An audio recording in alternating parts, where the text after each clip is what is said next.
Гэты дзіцячы садок усяго 4 месяцы таму упершыню адчыніў свае дзверы перад маленькімі выхаванцамі. Адна з галоўных асаблівасцяў – спецыяльныя ўмовы для дзяцей з парушэннямі функцыі апорна-рухальнага апарата. Менавіта для іх вырашылі стварыць сапраўдны калядны цуд. Інтэрактыўны спектакль гульня, салодкія падарункі і добрыя чароўнікі.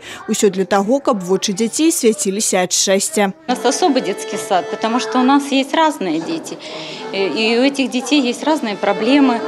И так хотелось бы, знаете, быть волшебником, чтобы подарить детям их самое заветное желание. Сказка для детей – это все, это развлечение, это лечение, это развитие, это образование.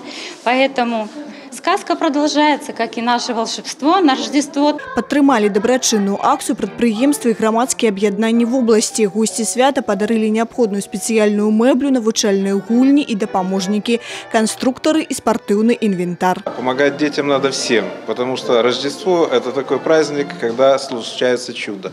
И вот поэтому частичку этого чуда мы хотим привнести именно в те коллективы детские, которые есть у нас в городе и в области. У нас подразделения территориально расположены по всем городам области, поэтому такие же акции, такие же мероприятия проходят в каждом районном центре. И это очень приятно, когда видишь радость в глазах детей, огонек какой-то, улыбки.